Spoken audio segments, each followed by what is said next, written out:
Bonjour,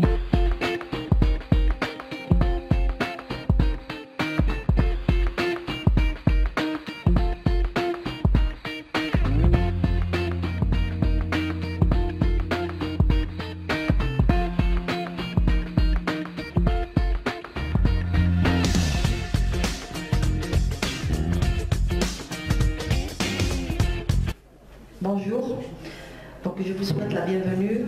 J'espère que cette journée sera intéressante et va nous informer, va nous donner donc une idée plus précise sur le cancer et sur la lutte contre donc cette pathologie, ce fléau, comme a dit mon maître professeur Grinette. Donc on va commencer sans tarder avec mon maître professeur Grinette qui va donc nous parler au début sur la douleur cancéreuse. Donc je vous passe la parole, maître. En 1999, quand nous avons ouvert ce centre, au CHU de Batna, nous avions un peu de malades et il était un projet de recherche avec l'ANDRS. L'ANDRS qui était située à l'époque à Oran avec le professeur Mentouri, ancien ministre de la Santé. Alors ce centre antidouleur, on avait travaillé nous-mêmes, les praticiens du service de réanimation et d'anesthésie. Et nous recevions que très peu de malades, très peu de patients qui venaient au niveau de ce centre. Merci. Donc très peu de patients qui venaient au niveau de ce centre. Alors qu'est-ce que nous avons fait? Nous avons envoyé des courriers à tous les praticiens. Nous avons commencé d'abord par le CHU et nous avons également envoyé des courriers au niveau de toutes les structures hospitalière de la ville de Batna. Petit à petit, ce centre donc, de 5 patients est passé à 10 patients, de 10 patients est passé à 30 patients, et progressivement il a augmenté. Et actuellement, nous recevons jusqu'à 100 patients par mois. Ce qui montre l'importance de cette douleur, qui est souvent chronique, cette douleur cancéreuse, dont je vais vous présenter quelques conduites pour sa prise en charge. Oui. Alors, comme je vous l'ai dit tout à l'heure, voilà, ce sont un peu d'épidémiologie qui vont vous donner un peu une idée, surtout en Algérie, où 45 000 nouveaux cas de cancer ont été donc déclarés en 2013. Donc 130 sur 100 000 habitants en 2010. Les cancers rencontrés étaient les cancers du poumon, le cancer colorectal, de la vessie, de la prostate chez les hommes et chez les femmes, les cancers du sein, du col de l'utérus, de la thyroïde, colorectale et de l'ovaire chez la femme. Les enfants sont surtout touchés par les cancers hématopoïétiques. Mais je vous dis que cette visibilité que je ne pense pas pouvoir vous décrire. Pourquoi? Parce qu'en fait, on va laisser ça aux épidémiologues, à leur travail assidu dans ce domaine. Hein, et je vous dirais simplement que la vision de ce cancer, elle a vraiment évolué dans le temps. Et c'est très surprenant. Pourquoi moi-même, qui suis praticienne et qui suis algologue, en fait, j'ai vu que ce cancer avait changé de type durant ces dernières années. C'était on le sent, ce changement de du cancer dans notre population. Voilà. Donc le cancer, c'est ça. Alors j'ai vu quelques données de la littérature, le World Cancer Report de 2014 et d'autres données épidémiologiques. Et actuellement, il y a de nouvelles données de 2017 et de 2018. Oui. Alors pour ce qui est de la douleur, là c'est mon domaine. Il y a plusieurs types de douleurs et je vous rappelle qu'autrefois, la définition de la douleur a été décrite dans les bouquins, vous vous souvenez, le petit Robert, le petit Larousse, tout le monde donnait sa propre définition. Il n'y avait pas de définition universelle. Chacun donnait ce qu'il voulait, et exprimait la douleur comme il voulait, et l'écrivait comme il voulait. Et ce n'est la liste du monde, des praticiens et des soignants, pour essayer de parler le même langage. Et grâce à cela, il y a eu cette définition de la douleur, hein, cette nouvelle définition qui est devenue universelle. Bien entendu, ce qu'il faut savoir sur cette douleur également, c'est qu'elle est chronique dans la plupart des cas et elle peut provoquer des douleurs aiguës également par excès de nociception. Les douleurs neuropathiques des douleurs psychogènes et des douleurs mixtes. Alors, vous saviez comment on traitait les douleurs autrefois, hein? On donnait un antalgique et on laissait partir le patient. Ce n'est plus comme ça qu'il faut prendre en charge ces douleurs. Maintenant, la douleur, il faut la déterminer, il faut vérifier son type avant de la traiter. Car si vous donnez n'importe quel antalgique, vous n'aurez pas d'efficacité thérapeutique. Il faut reconnaître le mécanisme physiopathologique pour avoir une stratégie antalgique. La douleur, elle s'inscrit en fait dans le syndrome douloureux cancéreux et c'est un groupe particulier de douleurs parce que c'est des douleurs associées. On ne trouvera pas qu'une douleur par excès d'innociception ou bien une douleur neuropathique. On trouvera chez ces patients souvent l'association de toutes ces douleurs. Et c'est pourquoi dans la douleur cancéreuse, c'est surtout les douleurs mixtes que l'on rencontre. Et à ce moment-là, la thérapeutique, elle est multiple, antalgique et elle est à visée physiopathologique. Oui. Alors voilà la définition. Expérience sensorielle émotionnelle désagréable liée à des lésions tissulaires existantes ou potentielles ou décrites en ces termes. Alors, 1979-1980, ce sont les périodes.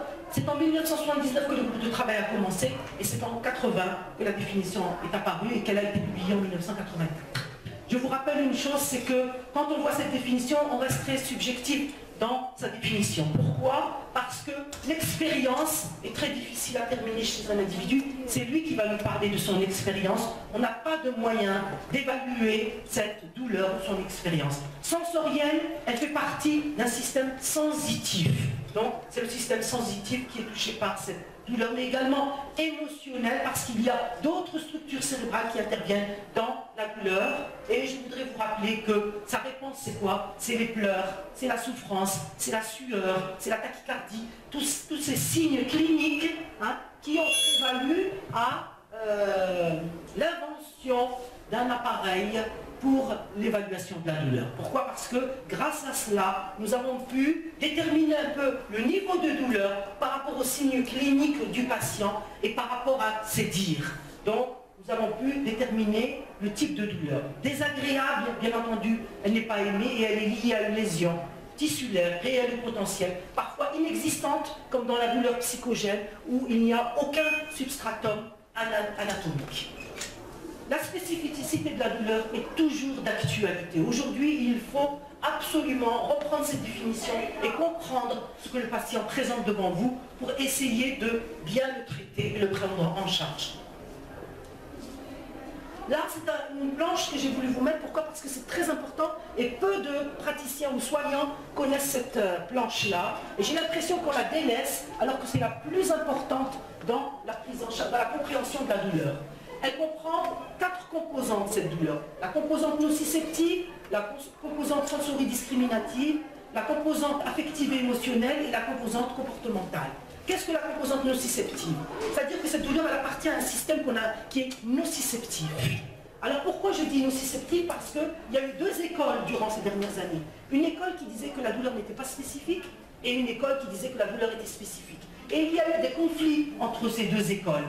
Alors, qui avait raison? Est-ce que c'est l'un? Est-ce que c'est l'autre? Et puis finalement, celui qui a pris le pas et qui a beaucoup avancé dans ce domaine, c'est le groupe qui parlait de douleurs spécifiques. Pourquoi il parlait de douleurs spécifiques? Parce que ce système nociceptif, comme l'ouïe, l'odorat, la vision, etc., possède ses propres récepteurs, ses propres fibres, ses propres structures supérieures au niveau cérébral et sa propre régulation de la douleur.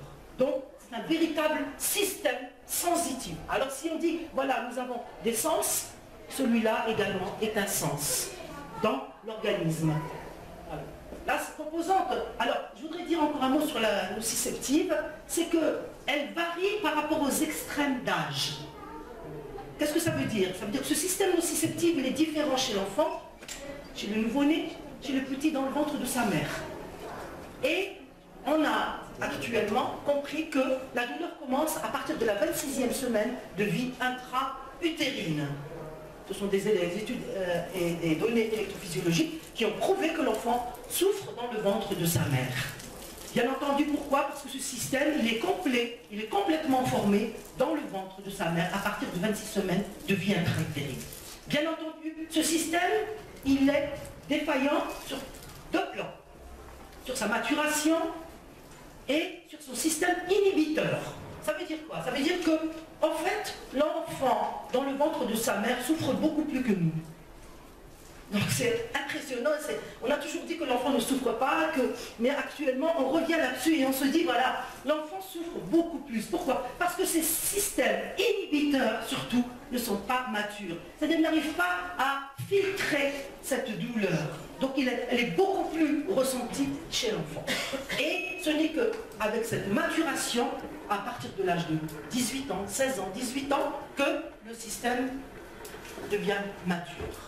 Alors la composante sensorio-discriminative, elle interprète un petit peu le ressenti de la douleur, l'intensité qui est l'élément fondamental dans l'évaluation de la douleur.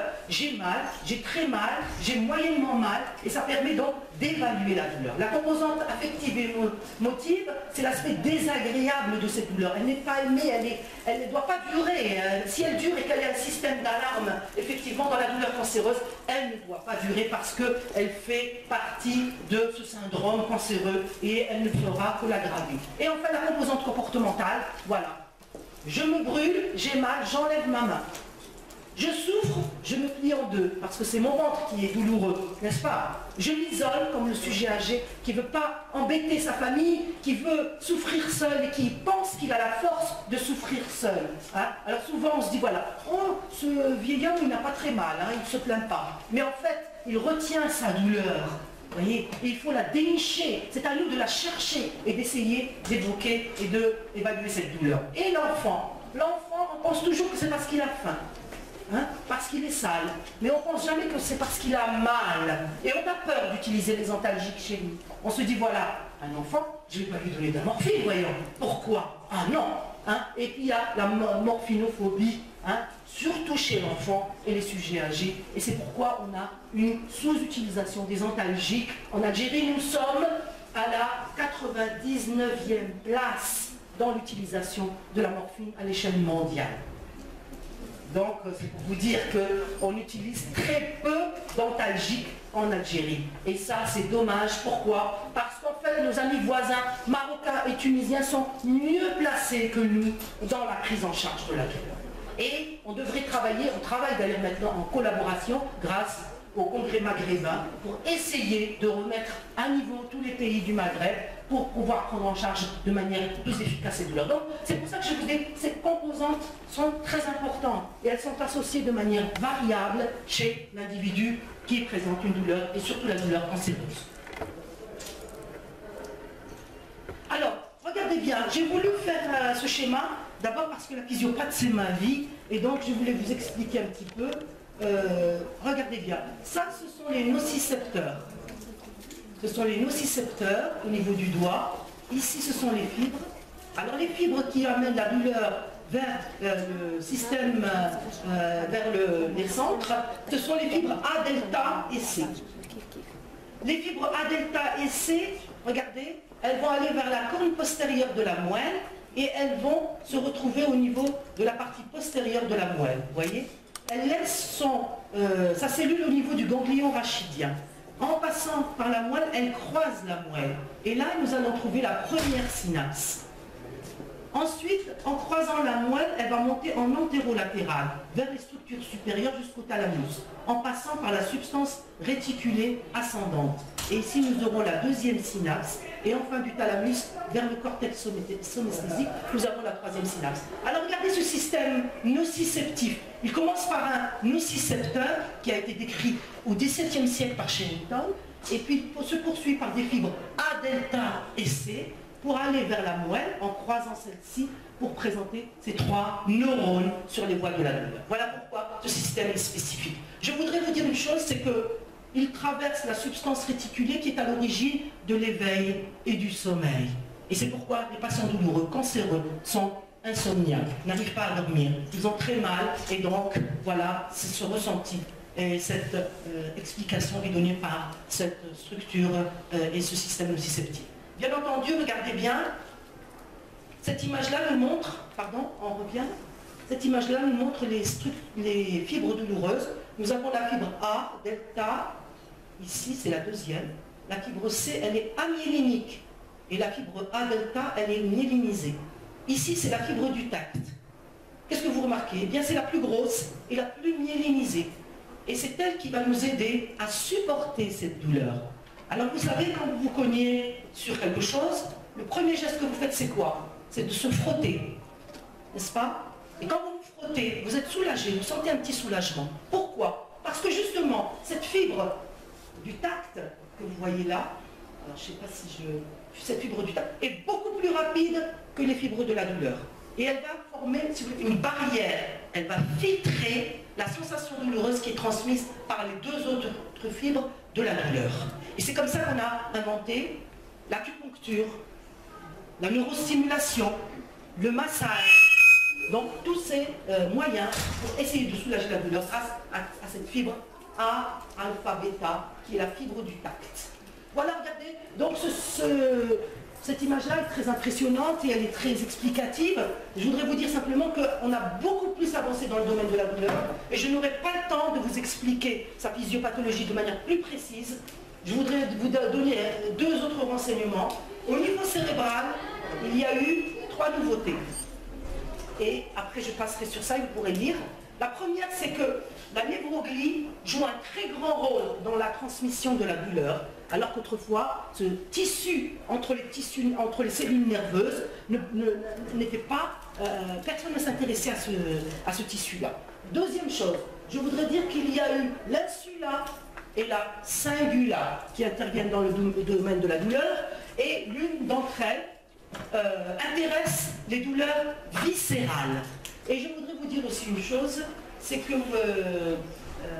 ces systèmes-là donc coexistent et travaillent entre eux dans le domaine de la douleur, et qu'il y a également d'autres systèmes comme le système limbique. Le système limbique qui intervient également dans les phénomènes douloureux. Donc voilà, vous pouvez lire beaucoup de choses sur ça. Et je passe, parce que sinon je vais prendre tout le temps de cette communication, pour vous dire que il y a également une nouveauté de cette...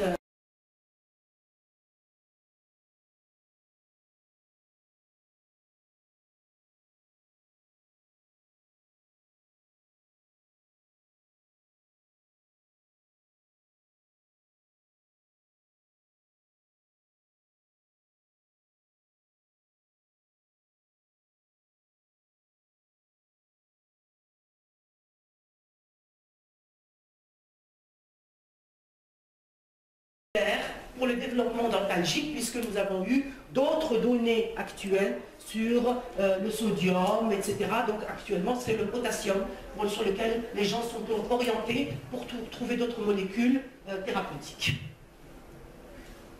Type de douleur, donc nous avons les douleurs nociceptives, elles sont somatiques. Nous avons les douleurs, parmi elles, les douleurs viscérales et les autres types de douleurs.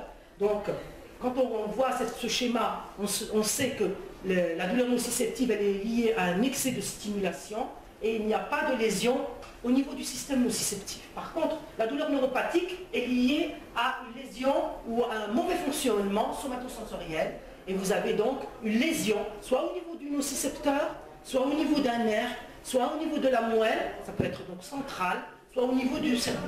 Donc, comme dans les douleurs de l'AVC, par exemple, ou les douleurs de la compression médulaire, donc la sciatique. Donc vous avez des douleurs neuropathiques. Et vous avez les douleurs psychogènes avec aucun substratum anatomique. C'est une douleur qui est décrite par le patient, qui est là souvent une dépression ou une anxiété, qui doit être traitée. Pourquoi? Parce que le traitement antalgique ne sera pas efficace. Et souvent dans la douleur cancéreuse, ces 3 douleurs sont associées. Le syndrome douloureux lié au cancer est lié à la douleur osseuse, souvent liées à des métastases osseuses ou à un envahissement loco-régional.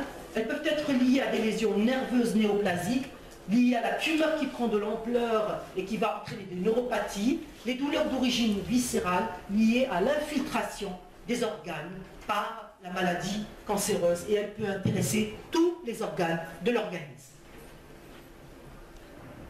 Le syndrome peut être lié au traitement du cancer, les neuropathies post-chimiothérapiques, avec une prévalence qui va jusqu'à 76% de douleur, dont plusieurs molécules responsables.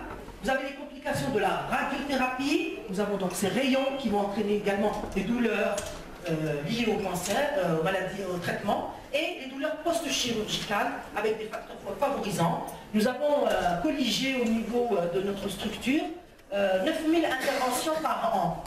Parmi ces 9000 interventions par an, il y a un certain pourcentage de maladies cancéreuses qui sont opérées, et parmi elles, parmi ces 9000 patients, nous avons ouvert une consultation douleurs chroniques, nous avons 2000 patients qui présentent des douleurs chroniques. Donc il s'agit de la thèse du docteur Boudour, qui est en train de préparer un travail pour essayer de faire de la prévention de la douleur chronique post-opératoire.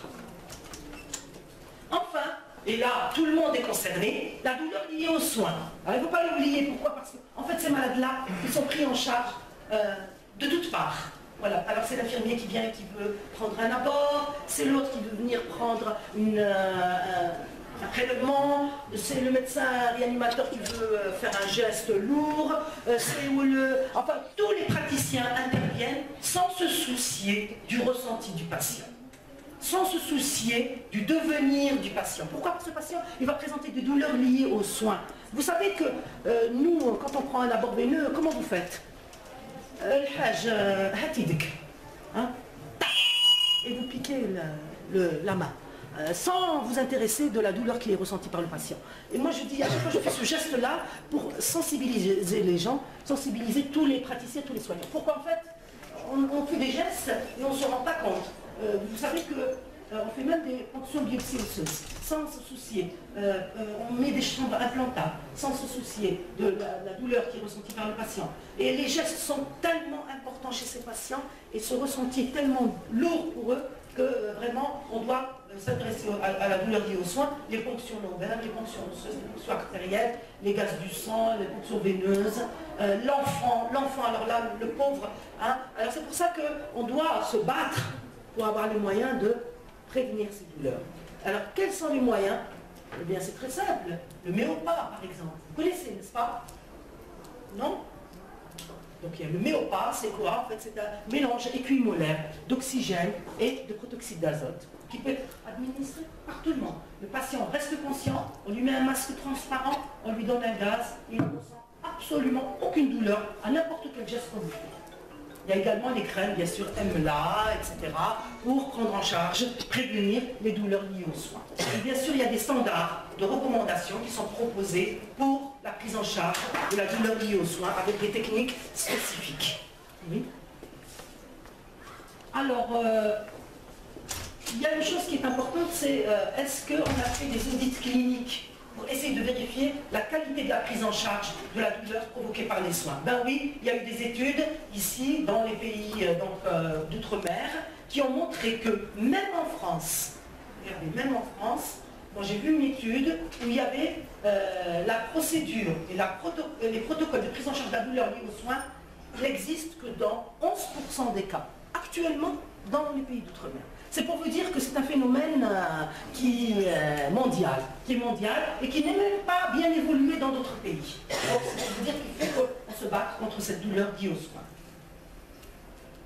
Les accès douloureux paroxystiques, je ne sais pas, nous en avons rencontré, moi j'en ai rencontré au moins 2 ou 3. C'est quoi? C'est des accès douloureux chez des patients qui ont présenté un cancer et qui ont même parfois guéri et qui ont fait des accès douloureux paroxystiques, post-chimiothérapie, post-radiothérapie, avec des douleurs atroces. Alors là, je vais vous dire une chose, on a essayé de calmer les patients, on a essayé de les traiter, mais à mon avis, pour les accès douloureux paroxystiques, il n'y a qu'un seul traitement, et on le sait, il y a des recommandations internationales. Ce sont les morphiniques transmucus. Donc voilà, c'est des sortes de, comment on appelle ça, des languettes qu'on met à l'intérieur de la partie interne de la joue, qui contiennent de la morphine et qui permettent de traiter cet accès dans les 10 à 15 minutes. Voilà. Et on ne l'a pas enregistré en Algérie, nous avons enregistré toutes les molécules en dehors des traitements transmucus. L'intensité n'est pas un simple reflet de l'importance de l'agression tissulaire, mais également le reflet d'un processus de plasticité neuronale. Qu'est-ce que ça veut dire la plasticité neuronale? Eh bien c'est très simple. Le cerveau, il a mémorisé notre corps, n'est-ce pas? En entier. Et puis voilà, on coupe la jambe du patient. Pensez-vous, vous, que ce cerveau aura la même image du corps après amputation? Alors oui, non? Voilà, il y a oui et il y a non. Eh bien, après amputation, l'image du corps n'est plus représentée de la même manière. Dans l'immédiat, dans les mois qui suivent, oui, mais après, ça y est, le membre aura disparu. Mais ça va demander un peu de temps. D'accord? Donc, imaginez, quand il y a une déformation du corps par la maladie cancéreuse, ce corps ne sera plus vu de la même manière par le cerveau. Et c'est ce qu'on appelle la plasticité neuronale. Cette plasticité neuronale, elle montre que le cerveau change également de vision par rapport à la représentation du corps. Et c'est pourquoi, pendant un certain temps après l'amputation, le patient ressent quand même ce membre, comme s'il était toujours présent. Et ça demandera un peu de temps pour que cette image disparaisse et que cette douleur disparaisse. Et pour cela, en post-amputation immédiat, il faut donner un traitement adapté pour éviter cette douleur. Oui. Alors, la stratégie thérapeutique, donc pour ne pas tarder, alors d'origine cancéreuse pour les traitements médicamenteux, on va suivre un peu l'échelle analgésique de l'OMS, qui a été proposée en 1996 et qui est toujours une référence aujourd'hui, malgré qu'actuellement, depuis 2010, il y a eu une autre présentation de la prise en charge de la douleur, mais elle est très difficile à mettre en place. Donc, on va garder l'OMS. On va garder l'échelle analgésique. Alors, 2010, il y a eu une nouvelle selon les types de douleurs. Donc, celle de 2010, c'est selon les types de douleurs. Hein, c'est l'OMS qui l'a proposé. Mais Roux a proposé, en 1987, l'échelle analgésique, qui a également évolué dans le temps. Au début, nous avions 3 paliers, et ensuite on a eu 4 paliers, et puis on a eu le deuxième palier qui s'est divisé en 2. Donc voilà, c'est ça. Et elle est fonction de l'intensité de la douleur, avec introduction de la morphine au palier 3. Bien entendu, c'est une approche qui est assez efficace. Oui. Alors, ce qu'il faut savoir également, c'est qu'il y a des recommandations. La prescription préférentielle, c'est la voie orale. La prescription doit se faire à intervalles réguliers. Elle doit respecter l'échelle à 3 niveaux. La prescription, elle est personnalisée. Et enfin, il faut toujours avoir un souci du détail. Il faut expliquer aux patients que cette prise en charge est nécessaire et qu'elle n'est pas, si vous voulez, décidée par le patient lui-même au moment où il a une douleur, mais prescrite par le praticien. Voilà, c'est ça. Donc, ce que je voulais vous dire, c'est que nous avons eu des patients qui sont venus au centre avec de nombreux médicaments hein, dans leur sac, associant le tramadol, la morphine, les antalgiques, le paracétamol, les anti-inflammatoires, etc. Et puis quand on leur demande comment vous prenez ces médicaments, oh, écoutez, ce médicament-là, je le prends le dimanche. Et puis celui-là, celui-là, je le prends le soir. Et puis quand j'ai moins de mal, je prends celui-là. C'était incroyable cette prise de médicaments chez ces patients. Et nous avons, si vous voulez, remis en place la procédure thérapeutique. Nous avons essayé d'expliquer qu'il est inutile d'aller voir plusieurs praticiens, de prendre plusieurs médicaments, surtout quand ils sont antagonistes. Je vous rappelle que le temgesic est un antagoniste du palier 2, tramadol, codéine, et antagoniste du palier 3, morphine. Hein? Et donc quand on donne du temgesic, il faut attendre 6 heures pour son élimination avant d'utiliser les autres opioïdes. Donc, et là, cette dame, elle aimait bien le temgesic. Hein, elle me disait tout le temps, j'aime bien celui-là, il ne faut pas me le retirer. Vous voyez? Donc, vous imaginez hein, le souci qu'on avait avec ces patients qui ne croyaient pas tellement à l'efficacité thérapeutique, parce qu'en fait, elles étaient très contentes d'avoir plein de médicaments. L'essentiel, c'est que ça soulageait 1 heure après, et qu'à la suite, c'était pas important. Voilà. Oui? Alors, l'introduction de la morphine doit se faire selon des prescriptions. Nous avons maintenant la libération immédiate. Je vous rappelle que l'oxynorme, etc., ils ont été enregistrés. Je fais partie des cliniciens qui ont fait l'enregistrement de ces médicaments. Donc, ils sont disponibles au niveau de la PCH. Donc, vous pouvez donner un médicament maintenant et vous pouvez titrer. Qu'est-ce que la titration? Combien de traitement, avec quelle dose on commence chez les patients cancéreux? On commence toujours par 30 mg. 30 mg deux fois pour une personne de 60 kg. Alors, vous donnez 30 mg deux fois, vous n'avez pas d'efficacité thérapeutique. Vous restez au palier 2, à l'intensité de 2, c'est-à-dire 5 sur l'échelle EVA, hein, l'échelle visuelle analogique. Qu'est-ce qu'il faut faire? Eh bien, il faut ajouter en interdose 10 mg de morphine immédiate. Voilà, rapide, elle agit très rapidement. Et qu'est-ce que vous faites? Si c'est efficace, après, vous ajoutez les 10 aux 30 de la première dose. Alors ce patient-là recevra 40 et 30. Et vous aurez fait une titration. Donc c'est très simple la titration. Mais la titration elle est indispensable. Parce que tout à l'heure je vous ai dit, le traitement doit être personnalisé. Et s'il est personnalisé, on doit observer cette titration. Oui. L'utilisation des antalgiques est indispensable, les corticoïdes, les biphosphonates, les anxiolytiques, les antidépresseurs et les techniques, les autres techniques. Alors quand je dis biphosphonates, on a eu l'efficacité des traitements antalgiques par les biphosphonates, hein, surtout les ométa, chez des patients avec un cancer du sein. Et donc cette douleur, elle est vraiment diminuée. Mais il faut faire un bilan rénal et la 4CI. Quant aux douleurs neuropathiques, il faut les traiter par les antiépileptiques et les antidépresseurs. N'ont aucune efficacité avec ces traitements-là, ni l'échelle OMS, ni l'écho-antalgique. Alors qu'est-ce qu'il faut? Il faut donner les antidépresseurs et les antiépileptiques. Mais il faut faire son diagnostic. Avec quoi vous pouvez faire le diagnostic de la douleur neuropathique? Avec un questionnaire qu'on appelle le DM4. Le DM4, qu'est-ce que c'est? C'est un questionnaire de 10 questions. Hein, et vous avez donc 4 sur 10. Vous faites, c'est une douleur neuropathique. Le diagnostic est fait grâce à cette échelle, à cette échelle diagnostique. Hein, et vous pouvez introduire, sans attendre, soit les antiépileptiques, soit les antidépresseurs. Quels sont les antiépileptiques et les antidépresseurs qui ont l'AMM dans la douleur neuropathique?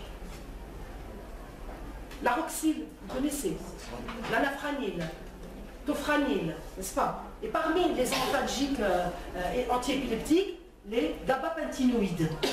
Les gabapentinoïdes sont d'une grande efficacité sur certains types de douleurs neuropathiques, et surtout les douleurs neuropathiques diabétiques. Alors moi j'ai vu ça, et certaines douleurs neuropathiques dans les AVC ischémiques également, dans les douleurs de la sciatalgie également. Vous ne pouvez pas traiter une sciatalgie avec des anti-inflammatoires seuls, vous allez avoir un traitement insuffisant. Donc il faut donner des antiépileptiques. Donc vous avez vu, quand il y a une douleur neuropathique, on fait le DM4, on a une preuve médico-légale, on est bien dans une douleur neuropathique, et on traite la douleur neuropathique avec les traitements qui ont l'AMM pour la douleur neuropathique. Oui. Alors voilà pour l'évaluation de la douleur, les bas en haut, c'est ce que nous utilisons au niveau du centre. Nous avons également les autres types, comme l'échelle des visages chez l'enfant. Nous avons également la cotation de 0 à 10 ou de 0 à 100. Alors souvent vous entendez les gens dire sur une échelle de 0 à 10, quelle est l'intensité de votre douleur? Ah oui, j'ai 9. Donc c'est très simple. Vous voyez, vous pouvez faire ça sous forme de chiffres. De 90%, hein, en pourcentage. D'accord? Donc ces échelles sont très efficaces et très utiles, même aux urgences et dans n'importe quel service. Il faudrait généraliser la formation dans la prise en charge de la douleur, de l'évaluation de la douleur avant de la traiter. Donc ce qu'il faut faire, c'est rechercher le type de douleur et évaluer la douleur pour pouvoir la traiter. Et il y a des échelles multidimensionnelles, et ça intéresse surtout les douleurs chroniques, dont la douleur cancéreuse. Vous avez le McGill-Pain questionnaire qui comprend 74 qualificatifs, qui a été traduit en français et qui a donné le questionnaire douleur de Saint-Antoine. Le questionnaire douleur de Saint-Antoine comprend 65 qualificatifs, donc un peu moins. J'ai essayé de traduire et je suis arrivé à encore avec une trentaine ou une quarantaine. En tout cas, le questionnaire douleur de Saint-Antoine, il y a la version courte de ce questionnaire pour les urgences. Voilà, hein, donc c'est des qualificatifs. Qualificatif multidimensionnel, ça veut dire quoi? Ça intéresse la douleur, l'intensité, mais également le ressenti, le sommeil, les déplacements, etc. C'est pour ça que c'est multidimensionnel. Donc il y a plusieurs dimensions dans ces questionnaires. Les échelles comportementales chez les patients qui n'ont pas de communication, sujet âgé, donc vous avez Dono Plus, savez que vous pouvez l'avoir gratuitement, hein, par mail, hein, le Dolo Plus. Il est très facile, c'est sujet âgé. Hein. Vous avez également d'autres questionnaires chez l'enfant, l'échelle des visages, l'échelle Kéops, l'échelle FLAC, c'est surtout pour la douleur post-op, on utilise l'échelle FLAC, c'était la plus utilisée, et il y a d'autres échelles, il y a l'échelle également néonate, vous avez certainement vu avec le visage néonate d'une souffrance néonatologique, elle est très, très explicative, très descriptive, et qu'on peut utiliser en néonatologie. Voilà, ces échelles doivent répondre à des critères de qualité, elles doivent être sensibles, fiables et validées. N'est-ce pas? Donc voilà, c'est ça. Ce sont les qualités de ces échelles. Voilà, alors protocole qu'on utilise chez nous. Le protocole 1, patient avec un EVA entre 1 à 4. On va donner du paracétamol et des INS. Et vous avez les INS de toutes sortes. Hein, 400 mg chez l'enfant, nifluril. Et vous avez d'autres traitements, comme le Célébrex, qui n'a pas d'incidence digestive et hématologique, et les autres profinides, etc. Vous pouvez associer les deux. Vous avez les patients entre une EVA à 1, à 4 et 7, ce sont les opioïdes faibles. Vous avez le tramadol et la codéine. Et vous avez les patients avec un EVA supérieur à 7, ce sont les opioïdes forts et essentiellement la morphine. Donc il ne faut pas avoir peur de donner quand même la morphine. On l'utilise très peu en Algérie. C'est dommage parce qu'il y a des patients qui souffrent. Mais actuellement, peut-être nous sommes le seul centre à utiliser de manière... nous et peut-être Alger aussi, le CPNC. On utilise la morphine. Mais nous utilisons également d'autres techniques. Alors les techniques, lesquelles? Les infiltrations, les blocs, l'acupuncture, la mésothérapie, le chaud et le froid, la médecine chinoise. D'accord? Donc vous voyez, il y a plusieurs types de prise en charge qui permettent de soulager la douleur. Il faut les associer pour diminuer les traitements médicamenteux et donc diminuer leurs effets secondaires. Voilà. Je vous rappelle que dans chaque palier, vous devez utiliser les co-antalgiques. D'accord? Donc si vous utilisez le palier 1, vous devez aller jusqu'à la dose maximale, plus les co-antalgiques. Si vous n'avez pas utilisé le paracétamol INS ensemble, vous devez utiliser les deux en même temps avant de passer au deuxième palier. Quand vous avez une efficacité dans un palier, vous faites une rotation. Surtout pour les opioïdes faibles et les opioïdes forts. La rotation permet d'oublier un médicament, de reprendre un autre qui a un autre mécanisme d'action. Et peut-être qu'il sera quand même efficace. Voilà. Avant de passer au palier 3 qui est à un niveau supérieur pour les opioïdes forts. Oui, Blanche. Alors, il faut évaluer après. Le score de Ramsay, quand on utilise de fortes doses, pas pour tout le monde, hein, de fortes doses de morphine, les effets secondaires, prurite, digestif ou urinaire, le pourcentage de soulagement, score EVA inférieur à 3, ou une diminution de moins 50%, et enfin la satisfaction du patient surtout.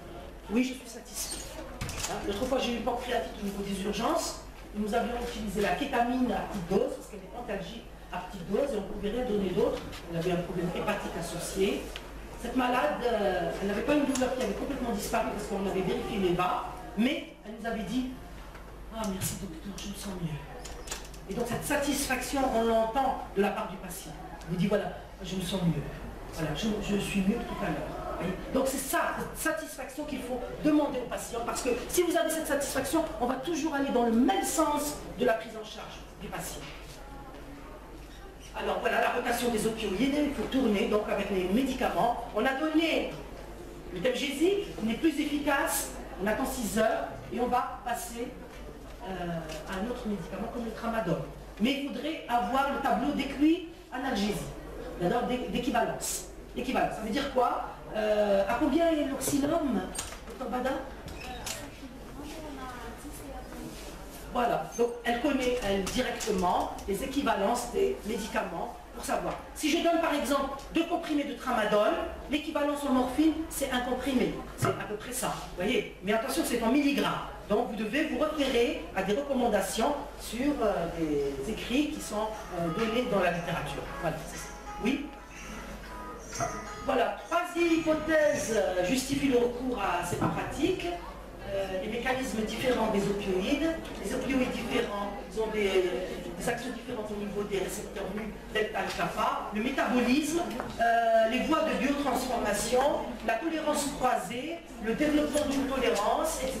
Donc tout ça, ce sont les critères qui justifient le recours à la rotation des opioïdes. Oui, enfin. Alors les voies alternatives, vous avez bien entendu le traitement des effets secondaires, traiter les effets secondaires parce qu'ils vont encore aggraver la douleur, et également ces traitements sont choisis en fonction des caractéristiques des douleurs, de l'intensité, de la stabilité, des possibilités thérapeutiques et des possibilités techniques qu'on a au niveau des structures. Oui, donc le fentanyl transmuqueux chez les patients présentant des douleurs d'origine cancéreuse a été étudié par Philippe Poulain, et son travail a été vraiment d'un grand apport pour les douleurs, les accès douloureux paroxystiques. Les voies alternatives, la voie sous-cutanée, la voie intraveineuse, la PCA, qui est la douleur contrôlée par le pouls serein, auto-injectée par le patient. Et vous avez également les autres techniques telles que les blocs nerveux, la péridurale, la rachianesthésie, les infiltrations, etc. Donc il y a beaucoup de techniques. C'est pourquoi dans tous les CHU, il devrait y avoir des centres antidouleurs hautement spécialisés, où certains praticiens peuvent venir pratiquer leurs techniques connues dans les recommandations. Et dans les communes, etc., des consultations ou des unités douleurs qui seraient régies par un réseau de communication entre ces structures pour une meilleure prise en charge de la douleur cancéreuse. Les méthodes spécialisées, donc la voie intratécale, la voie péridurale, la voie intracérébro-ventriculaire. Donc c'est un cathéter qui est introduit par un trou de trépon et qui permet de soulager certaines douleurs. Oui. En conclusion, donc la prise en charge de la douleur nécessite d'avoir de bonnes connaissances théoriques sur les maladies causales. Aussi des connaissances pratiques sur les techniques et soins applicables en parallèle et sur les thérapeutiques non médicamenteuses. À côté de la connaissance et du savoir-faire scientifique, la relation en soins est une dimension qui prend ici toute sa place pour un savoir-être auprès du patient douloureux. L'écoute attentive est un élément clé dans la prise en charge de la douleur. Il faut écouter la plainte douloureuse du patient, il faut le croire. C'est une rencontre interpersonnelle, un échange de paroles, une circulation de sentiments et d'émotions qu'il faut savoir partager, écouter et canaliser. Cette relation requiert de la disponibilité. Je remercie les médecins du centre antidouleur de Batin pour leur disponibilité. Bien entendu, c'est un travail énorme qu'elles ont fait. Connaissance de différentes thérapeutiques, des mécanismes pour pouvoir adapter un traitement et proposer une prise en charge personnalisée aux patients. Cette mission d'humanité, elle exige une relation de vérité, d'authenticité du rapport à autrui.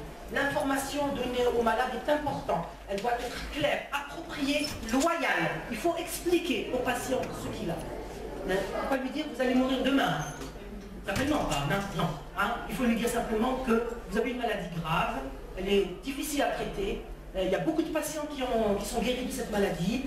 Cette douleur, elle va aggraver votre maladie. Soignez-la, prenez-la en charge comme je vous donne le protocole. Il faut le suivre, n'est-ce pas? Voilà, donc il faut établir avec le patient au rythme des consultations un climat de confiance. Et c'est pour ça que nous avons beaucoup de patients qui viennent vers nous avec un objectif partagé pour que le patient puisse faire ses choix et puisse être pris en charge dans les meilleures conditions possibles. Et je vous remercie.